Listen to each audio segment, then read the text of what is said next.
Well, hello everyone. Welcome back to episode 4 of my Marketers podcast or Marketing Rambles by James podcast. So, super stoked that you're here. Thank you for taking the time to listen to me ramble once again about a topic in marketing. So, this week I thought I'd take a moment to discuss audiences. So, last week was an interesting topic and a sort of perspective of me and how I hope to grow my brand and my business.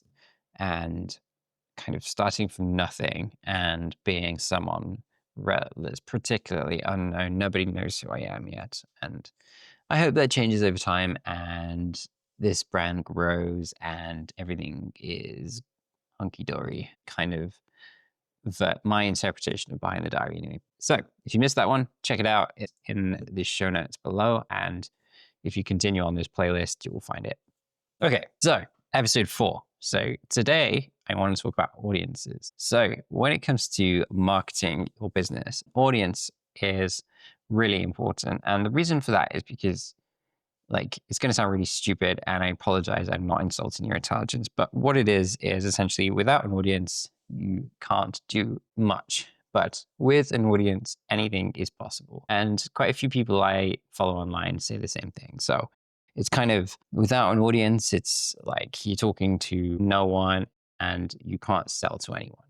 But with an audience, anything's possible. And you sort of see these crazy stories of people growing these massive audiences and then their product just absolutely goes crazy. I think a good example of viral marketing at its peak, despite the product, and I know there's a lot of talk about how this product is and what it's about and the quality of it. And I won't go into it because I don't want to get involved in anything like that. But what I want to say is Logan Paul and KSI and their prime energy drink, their prime hydration drink, I should say, that is a great example of how you can take an audience and absolutely destroy a market with the reach that you've got. So for all of the things that people say and all of the kind of stuff around the product, which is it's not important, but from a completely marketing standpoint, I mean, it was kind of like let's blow open this marketplace and get the product there. And I mean, it just went completely off the chain, kind of huge. So this week's all about audience and how having a large audience doesn't necessarily convert into sales. And we all ultimately, as entrepreneurs and business owners and solopreneurs, we want an audience that buys. Why? So the theme of this week is why most solopreneurs are chasing the wrong people and how we fix it. As someone who is growing a business themselves and you can kind of see how this is progressing from behind the scenes, I want to show more behind the scenes kind of content about what I do and my thought process and stuff, but that will come with time. I'm kind of just getting my bearings, as they say. In the UK, we kind of just say if we're getting our bearings, schism, I guess. Anyway, I think this is a really relevant topic because when you're kind of building from nothing and you are trying to get your brand out there, an audience it's not necessarily about the size at the beginning. I mean, kind of an audience, kind of the quality of the audience. So a great example is my partner. She has a photography business and she has a relatively small audience at the moment. But the great thing is all of those people are sort of validated, verified individuals, if you will. So say you had like a specification for the kind of person you want to work with. That's who's in her audience. So there's like a whole bunch of people that have crowded around what she's doing. And each one of those in their own way is highly relevant and will convert eventually if that's what they want. So if they eventually want the product that she offers, they will convert. And the reason they'll convert is because they're surrounded by other people who are the same. If you had 1,000 people that were really passionate about what you're doing and each person paid you a small amount of money each month, you're doing really well. I can see the upside of having a huge audience online, and I can also see the downside. The downside being there may be more people there that are more kind of window shopping than anything else. So if you can kind of validate, so what I'm saying with all of this rambling is if you can validate the kind of person that is following what you're doing, then you are on the right track. So if you can kind of say like, look, I think this person is right for me and my brand. And the more of those kind of people you get in your sphere of influence, the better. Because it's all well and good kind of having a viral audience and huge reach and all of that. But if kind of only 10% of them might want to work with you, then you kind of, it's a little bit like the saying in business where it's like turnover is for egos. I hate the turner phrase. I think it's a bit strange, but that's what people say. It's like a turnover. So you can almost say like, I've got a turnover of audience of 10 million, and it's like 1 million of those are relevant to me. So today I'm calling out the silent killer of business, and that is the wrong fit audience syndrome. So as I explained, the wrong kind of person, big audience, the wrong kind of audience for the right kind of business, I suppose. So the business is perfect in every shape, but the audience is just not the right person. It's a little bit like that with websites as well. So when you grow a website and you get these people and they're like, I'll grow your website with X many thousand visitors a week and stuff like that. And most of the time it's just nonsense because they are sourcing traffic from places that are completely irrelevant and have nothing to do with what you're up to. So in my day job, for example, the website that my company has, I've positioned it in places that I know that our target audience hangs out. And it served me very well. And it was validated by our sales manager here, who said a lot of the conversions and traffic that we get and sales inquiries come from the website. So that basically tells me that those people are highly relevant despite the cost to place those adverts in the places that I've put them. Those people are validated as important to us. So if you learn anything from what I've said so far, it's that you need to try and get the relevant person into your audience and sphere of influence. And that can be done in so many ways, from doing things locally. So, you could go to a group of people. So I think I'm just trying to think of the right example. So the one that comes to mind at the moment is photography. So say you are a photographer that does house photography or something like that, and you want to get more business working with real estate agents or something like that. Where should you go? You should go to real estate events. Why? Because all of those people are doing or involved in the thing that you're interested in. And those people could potentially be your customers. If nothing else, there'll be an audience for you. So they'll validate what you have done in your work and your portfolio, but they'll also become part of your clique and your tribe. And that's what it's all about. It's building a tribe that love you for one reason or another. But they need to be relevant. So if they're not relevant, it's a little bit like, oh, but I'm not saying don't have people. I'm sorry, this is getting very ranty. So I'm not saying don't have people that that won't ever become customers, because there are people that just like to be entertained by whatever it is that you're offering. And there's nothing wrong with that at all, but it's just being aware that none of those people may become customers, and you kind of want the right percentage of people that will convert. Okay, yes, don't get caught in the vanity trap. Number 2, I guess, I've not really bullet pointed this time. I usually do sort of 5 things. I'll do 5 things. So this is number 2. So that one was number 1. It's about don't get caught in the wrong fit audience syndrome. Number 2 is the vanity trap. So for all of the statistics and all of the reach and all of the exposure, it's all just fluff unless somebody buys from you. I'm sorry, but that's the way it is. It's a little bit like, once again, it's like my analogy, turnover is for egos. I guess not so much reach, but visibility and popularity could be considered as vanity.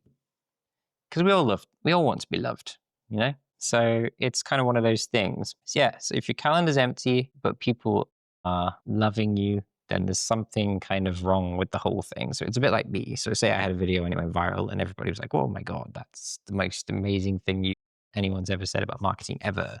And I got millions of views and only like 2 of those people wanted to work with me. That would be the worst conversion rate ever in the history of the world. It would be exactly what we've been talking about here, which is the vanity metrics. So it's like, a million people saw my stuff, but only 2 people wanted to work with me. That's like kind of, it says, okay, I'm either not very good at communicating, which I hope I'm getting quite good at it right now, or it's just that they weren't relevant, most of them, which would be a shame and a tremendous loss. So, a couple of things, a couple of pointers for trying to grow when you are building an audience. So, number 1, so this could be classed as 2.1 in this 5-step list. Serving peers, not prospects, trying to sound too professional, and posting just to be seen. So all of those things can be fixed by being authentic. So if you're doing anything online that's social or people focused, be as authentic as possible. So I can only really reference myself because I don't want to make anyone feel uncomfortable. So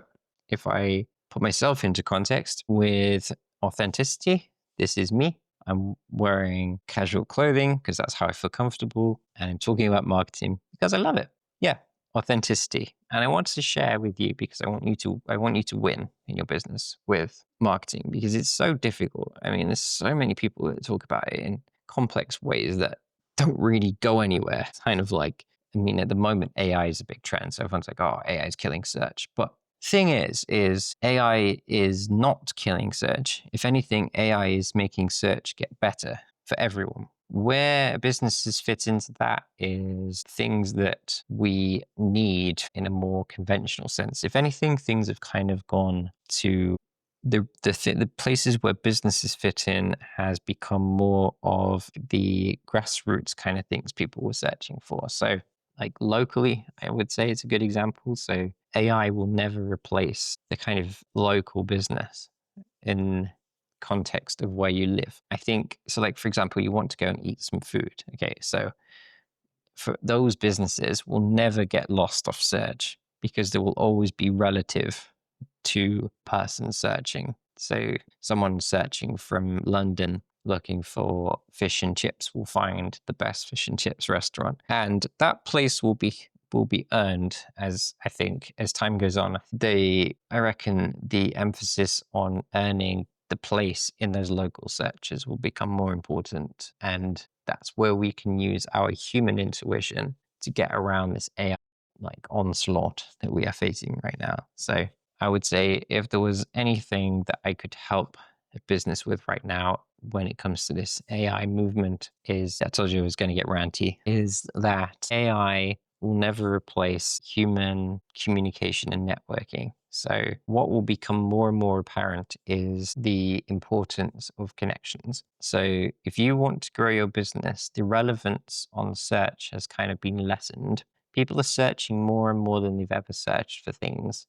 They're asking direct questions now. That data has now been exposed. I mean, if you saw the news recently, you know that ChatGPT accidentally exposed a lot of information on the internet, which is gold for anyone who is trying to build a profile about the person that is going to be a customer of theirs. But it's also a huge privacy risk. But that has since been patched up. I'm led to believe from the news outlets that followed what happened. But what I'm trying to say is networking and stuff like that has never been more important when you're growing. So vanity metrics aside, because that's where people are becoming stuck, is they're so obsessed with this whole thing of reach and all of that kind of stuff.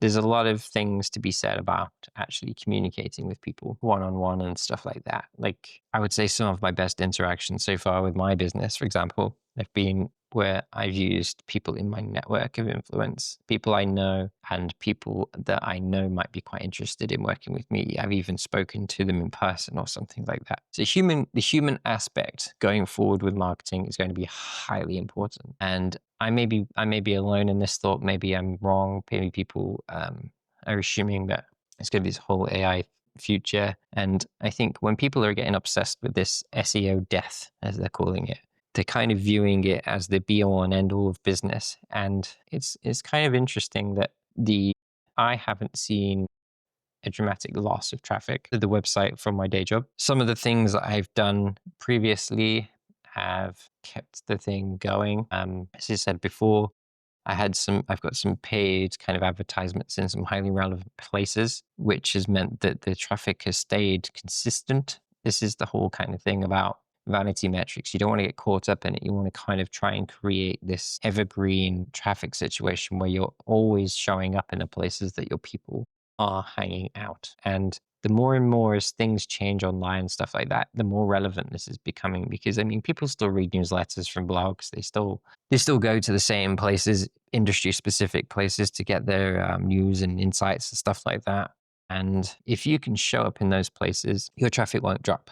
I'm not saying you have to spend a lot of money on these things. Sometimes you can get them for free and stuff like that, which I have done before. And it's just, I say, it's this kind of niche, industry specific. And again, human connection, you build the contacts, you speak to them, and then you get to the point where you want to share and you benefit each other and stuff. Anyway, that's quite enough on step 2 of this rather long podcast, because I've only at step 2 and I've got 5 to go. So I hope you're enjoying it so far. Anyway, so number 3, buyer signal shift. So signs that someone is a real prospect for you. So they ask deeper questions, they engage less, but they are faster at engaging with you. So when they engage with you, they come on pretty strong rather than just kind of a little bit. They value your specifics and not your brand glow. So they are interested in you specifically. They have done their research and somehow they ended up with you, and they decided that they loved talking to you and what you're about, that kind of thing. Your values resonated, kind of thing. That is one way you would know that someone is a true prospect. So again, this whole concept of audience. So this week's all about audiences. Yes. So here we go. Quick tip. So tracking where your leads come from. So I had a question recently where someone had put sort of an relevant advert in a gym, and their business was highly relevant to the people that go to the gym. And I was asked, they said, what do you think? And I said, are you tracking the advert? And they sort of went quiet, and I said, okay, there's no tracking. And they were like, well, what do you mean? And I said, well, with all manner of advertising nowadays, you can track what you've done in some way. So this person had created an advert, and it was in a gym, and they had no way of telling if what they'd paid for was going to return any investment for them, become an ROI. What they couldn't measure it. So the long and short of it is I asked them, I said, let's look at your advert and let's change it. And they said, what do you mean? I said, well, we can change it. We can add a QR code to the advert. And then within the QR code, we can embed a Google tracking URL link. So provided you're using Google Analytics, and I advise everyone who's trying to go anything to get the 2 things. So get Google Analytics and get Google Search Console for your website. And once you've got them both installed and working properly, you can do all sorts of things. So you can pour through the data that you've accrued over time, but staying on point with this story that I've got. So when you've got a QR code and you embed because you can embed a link in a QR code, so someone scans it and then it takes them to a place on the internet. So what you want to do is you want to add the UCM code at the end of the my microphone is dying. At the end of the URL that you're trying to track. To say the advert in the gym was going to a product, you want to send people to that product page, but that product page link needs to be embedded with a UTM tracking code. And then what that does is you can then identify that those people came from that particular advert at that particular time. It won't tell you where, it won't tell you much about the person unless Google is able to identify that for one reason or another. So if they've got themselves signed into their Google account or whatever. But what it will do is it will tell you how many hits you got on that particular advertisement. I'm not saying that people don't go out of their way and pick up the phone and phone people, but it's a pretty strong chance that if you remove all of the other stuff that people can type into their phones and stuff, and they just have a QR code, they will use it. And it's becoming more and more useful. It's becoming more and more of a thing that people do these days. They like to use QR codes and such, and it's more accessible than it's ever been. So off on a bit of a tangent there and a bit of a ramble. Yeah, so identifying someone that's a real prospect. So that brings me to that. So if you have one person in that week of running your advert that becomes a identified prospect, and you know they will be if they've scanned that QR code and you've been able to track their process and their journey with you. So I highly recommend that everybody tries that. I'll hope to make a video at some point showing what I mean, because I think it's a really, really cool tool and it's underutilized. And it's helped me a lot because it's made me figure out which pieces of, for example, real world media, so stuff that's been printed, it's helped me figure out which of those things have been relevant and valuable to me and my marketing budget within my role. And I hope to implement those things in my business as well, because I think it's a really great idea. Okay, so I think we're probably getting to the point where we should wrap up this because it's getting rather long. But what I want to stress is kind of how important it is to try and get the right person to view your brand. So let's go on with number 4. So number 4 is, So one way you can attract the right kind of person to you is you can create within social media platforms and the like, you can create ways for them to interact with you. So that could be things like using forms and surveys and stuff. And the reason you'd want to do something like that is because you can then, from the content that you put out, what people are interested in, and they will tell you. And I encourage people to write these kind of things and try and generate that kind of data, because you can then take it and kind of run with it.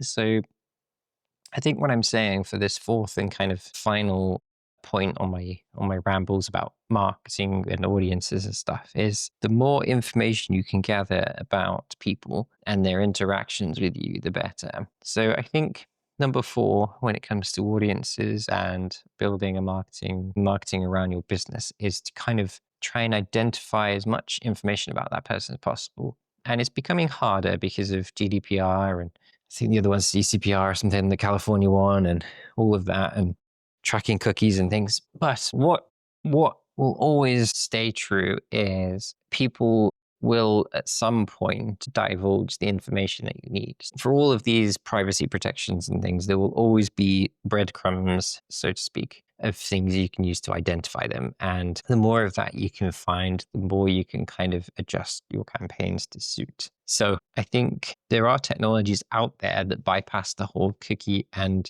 like sort of data obfuscation sort of stuff aside. I mean, I won't kind of go into brands and stuff like that because I don't necessarily want to point you in the direction of any of them just because of my own opinion. But what I will say is that there's technologies out there that enable you to track businesses by IP addresses and stuff like that. So you would know that a business has approached your business online because their IP address won't have changed. So they will have been on your website and you'll be able to identify what company that is. And then you can kind of, using that software, you can then sort of approach those people in your own way. Number 4 is trying to gather as much useful information about your audience as possible without kind of overstepping.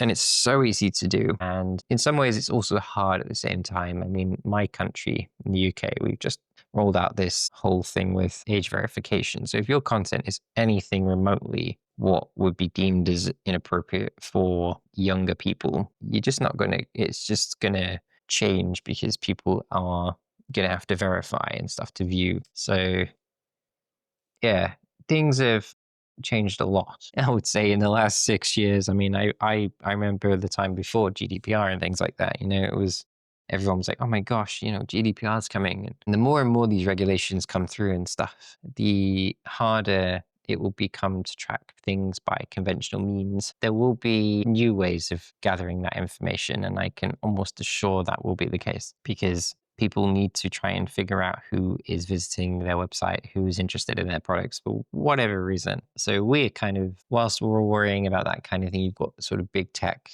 kind of consuming big data and all of that kind of thing. So we're in a kind of an odd time from a audience building and information gathering perspective. On the one hand, we've got these rules and regulations that are coming faster than ever. And then on the other side of it, you've got huge tech companies consuming masses and masses of data that some of it they shouldn't have access to, and they do for whatever reason. When you're building your audience, try and go with the kind of human connection angle. So you want to kind of validate as many of those people in your sphere of influence, in your tribe, at all times. So you may have 1,000 people following you, but you want to kind of look at those 1,000 people. Say you're on Instagram, you want to kind of scroll through your list and kind of go, okay, is this person going to be of interest to me? I mean, we don't all have time to do that. So, but what I'm saying is you kind of want to just try and understand who those people are, because you will benefit and reap rewards from only engaging with, because we don't have a whole ton of time. We don't have oodles of time to be talking to people, and we don't want time wasters. I know people do reach out because they're curious and things like that, but we don't want to be wasting our precious business hours and life kind of explaining ourselves. I mean, one of the biggest pain points that I came across in the early days of marketing the company I work for is people would just ask questions about why we even existed and things like that. So I'd spend sort of 20 minutes kind of explaining what the point of certain things was about what we do. And some people would be offended by the kind of company that we are and stuff like that. And you kind of just end up justifying yourself and things like that. And we don't want that. We want to keep things nice and simple because we're all busy people, and we don't want to waste our precious time explaining everything all of the time. If you've learned anything from today's ramble, it is that we should be super clear about the kind of people that are in our audience. We don't want thousands and thousands of people that don't actually support you. And you can allow for some of those types of people, but we don't want the wrong fit audience syndrome. At the same time, we don't want to get caught up in the vanity of everything. We may feel like we're progressing, but our sales might say something different. And I mean, it's kind of funny because sales and marketing can cross over. And Jordan Belfort is a great example of where validating a prospect can be useful. I mean, if you've ever seen his video about selling the pen, where he says, "Sell me this pen," and he'll say, people don't necessarily validate the person before they make the sale. So it'll be like, "Sell me this pen," and they'll say, "The pen is great and it's this and it's that." And I mean, I had it today. Someone was trying to sell me an energy deal or something, and he had no idea whether I was a decision maker or anything, because he just didn't ask any questions. So this is where the overlap happens between marketing and sales, because you can, as long as if you ask questions to people, it doesn't have to be sales like. You can just kind of ask them questions, and then you can either pitch your products or decide whether you want to work with them. And you can also figure out whether they are someone that should be in your audience or not. And that's kind of it. I mean, for those of you out there who've seen the film Wolf on Wall Street, you will know, there's a lot to be said for that sort of connection with people. Okay, yes. So key takeaways. Have you been building for likes and trying to pivot to leads? Yeah. So if you found this valuable today, I think what would be cool is if you're watching on YouTube, leave me a comment, tell me what industry you're in, tell me what you're struggling with. If you're listening on Apple Podcasts or Spotify, leave me a nice review. Say whatever you want. If you don't like the podcast, tell me that too. I really appreciate the feedback and the engagement, but I hope you got a lot out of this. And yeah, I mean, I think it's really hard to grow audiences nowadays with all the different platforms and mediums, but it's just trying to kind of understand where those people are and how they can engage with you. I say kind of last thing I'll talk about is like platforms. Platforms have a certain kind of person, an audience on them. If you are growing a certain kind of brand, you want to kind of exist on the relevant platform for you. You can exist everywhere if you want, but it doesn't normally work out very well because most of your messaging gets lost. So I think if you're doing anything kind of modern and sort of customer centric, you can do Instagram, things like that. TikTok has got a really unusual way of growing views. I mean, views are such a huge vanity metric on TikTok. It's just absolutely crazy. It's like you hear on Shark Tank all the time where they kind of go, "Oh, I got 1 million views," and they go, "How many sales?" Then they go, 10. And they're like, "Oh," and then the deal ends. And then, business to business, people say LinkedIn, but I don't know. Jury's out for me on LinkedIn. I think business to business, yeah, probably LinkedIn. But it's a certain kind of person and niche as well. I mean, you can do business to business on Instagram and stuff like that too. You don't have to do that specifically. But yes, final thoughts. I'm a coach. I have an email list as well. If you want to join, it's free, no obligation. You can learn a bit from me each week, or you can work with me if that's something you're interested in. We can talk about what you're struggling with your marketing, and we can move you along in the right direction. So I'll leave it there. I'm James. Thanks for listening. And yeah, happy growing your business. I hope the next few months are prosperous for you. And yeah, thank you for taking the time to check me out.